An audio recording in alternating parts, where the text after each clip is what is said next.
कुल मिलाकर पाकिस्तान को फिलहाल कोई भी रास्ता अभी नजर नहीं आ रहा।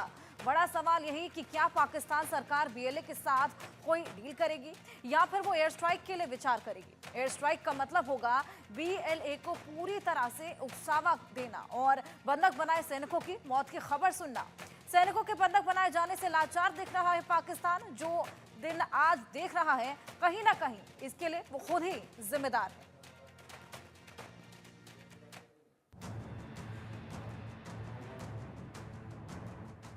पाकिस्तान में बीएलए का सबसे बड़ा अटैक। बलूचिस्तान में पैसेंजर ट्रेन को किया हाईजैक। ट्रेन में सवार सैनिक और अफसर बंधक बनाए गए।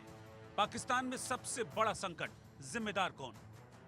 आतंकी हमले के कारण पाकिस्तान का अशांत प्रांत बलूचिस्तान फिर चर्चा में है। सुबह 9 बजे क्वेटा से पेशावर के लिए रवाना हुई जाफर एक्सप्रेस पैसेंजर ट्रेन को हाईजैक कर लिया गया।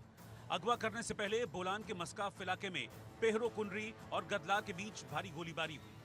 यहां सुरंग नंबर 8 में ट्रेन के पहुंचने पर ट्रैक पर बीएलए ने धमाका किया। धमाके के बाद गोलीबारी में ट्रेन का ड्राइवर जख्मी हो गया। देखते ही देखते बीएलए ने 9 कोचों वाली लगभग 500 यात्रियों से भरी पूरी ट्रेन को कब्जे में ले लिया और ट्रेन में सवार कुछ सैनिकों की हत्या भी कर दी। बीएलए ने ट्रेन में सवार महिलाओं, बच्चों और ज्यादातर यात्रियों को छोड़ दिया जिनमें बलूच शामिल थे, लेकिन ट्रेन में सवार सैनिकों और अफसरों को बंधक बना लिया है। बीएलए के कब्जे में बंधक बनाए गए सैनिकों और अफसरों की संख्या 100 से ज्यादा है। जहां ट्रेन के अगवा होने की घटना हुई है वो इलाका पहाड़ी और पथरीला है, जिस कारण पाकिस्तान सरकार के लिए चाहकर भी एक्शन लेना आसान नहीं है। इधर बीएलए ने पाकिस्तानी सरकार को धमकी दी है कि अगर उनके खिलाफ कोई भी मिलिट्री ऑपरेशन करने की कोशिश की गई तो वो सभी बंधकों को मार देंगे और इस कत्लेआम की जिम्मेदारी पाकिस्तानी सेना की होगी। एक बयान में बीएलए ने कहा कि उसके लड़ाकों ने रेलवे ट्रैक को उड़ाकर ट्रेन पर कब्जा किया है और उसके इस ऑपरेशन का नेतृत्व बीएलए की फिदाइन यूनिट मजीद ब्रिगेड कर रही है, जिन्हें फतेह स्क्वाड, एसटीओएस और जिराब इंटेलिजेंस विंग का समर्थन हासिल है। बीएलए ने बयान जारी कर बताया कि उसने महिलाओं, बच्चों और बलूच यात्रियों को छोड़ दिया है और सिर्फ पाकिस्तानी सुरक्षा बलों को बंधक बनाया है।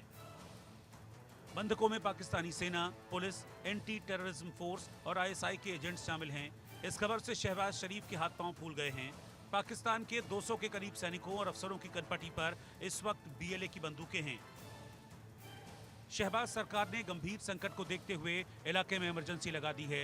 साथ ही क्वेटा के सरकारी अस्पतालों में भी इमरजेंसी लागू की गई है। सभी डॉक्टरों, स्पेशलिस्ट, कंसल्टेंट और नर्सों को अस्पताल पहुंचने को कहा गया है। बलूचों का मानना है कि पाकिस्तान सरकार उनके साथ भेदभाव करती है।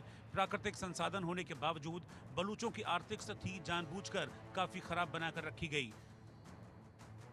10,000 से ज्यादा निर्दोष बलूच नागरिकों को सरकार ने गायब करा दिया। बलूचों के नहीं चाहने के बावजूद पाकिस्तान ने चीन को कुछ परियोजनाओं पर काम करने की मंजूरी दी। पाकिस्तान सरकार की इन्हीं हरकतों से परेशान बलूच हर हाल में अपनी आज़ादी चाहते हैं, लेकिन इस आज़ादी की मांग को पाकिस्तान सरकार हमेशा खारिज करती रही है। लिहाजा बीएलए सुरक्षा बलों, सैनिकों और सरकारी कर्मचारियों को निशाना बनाती रही है। 16 फरवरी 2023 को भी जाफर एक्सप्रेस में ब्लास्ट हुआ था, जिसमें 2 लोगों की मौत हो गई थी। हमले की जिम्मेदारी टीटीपी यानी तहरीक-ए-तालिबान पाकिस्तान ने ली थी। इससे पहले पिछले साल नवंबर में हुए क्वेटा रेलवे स्टेशन पर ब्लास्ट में 26 लोगों की मौत हुई थी और 50 से ज्यादा लोग घायल हो गए थे।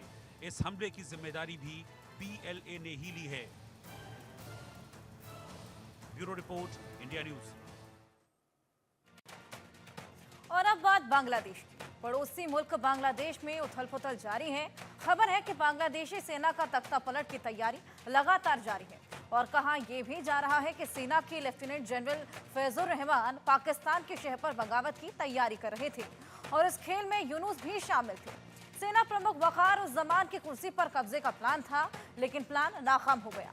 दरअसल बांग्लादेश में इस समय बड़ी सियासी हलचल देखने को मिल रही है और कुछ दिन पहले ही बांग्लादेश आर्मी चीफ ने सभी नेताओं को चेतावनी दी थी और कहा था कि नई सरकार के गठन तक सेना ही मोर्चा संभालेगी।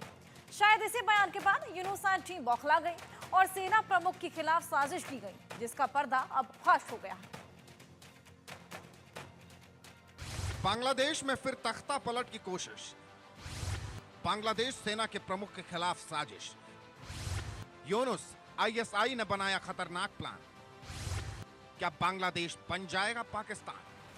शेख हसीना को बांग्लादेश की सत्ता से हटाकर खुद बांग्लादेश के बादशाह बनने वाले मोहम्मद यूनुस को लगातार तख्ता पलट का डर सता रहा है। कभी छात्र सड़कों पर उतर जाते हैं, तो कभी बांग्लादेशी आवाम। इन सबके बीच यूनुस और सेना प्रमुख जनरल वकार उज जमान के बीच तनातनी बढ़ती जा रही है। इसके साथ ही यूनुस सेना प्रमुख के खिलाफ साजिश पर साजिश कर रहे हैं, लेकिन हर बार नाकाम साबित हो रहे हैं। जनरल वकार उज जमा के खिलाफ तख्ता पलट की साजिश का खुलासा हुआ है। पाकिस्तान की आईएसआई और यूनुस के खासम खास लेफ्टिनेंट जनरल फैजुर रहमान ने जनरल जमान को हटाने के लिए कई वरिष्ठ सैन्य अधिकारियों का समर्थन जुटाने की कोशिश की है। हालांकि तमाम प्लान के बावजूद रहमान को वो समर्थन नहीं मिला जिसके दम पर वो जनरल वकार उज जमा को कुर्सी से हटा सके। बांग्लादेश के अंतरिम सरकार के प्रमुख मोहम्मद यूनुस और उनकी देश की सेना के बीच संबंध हाल के महीनों में बिगड़े हैं।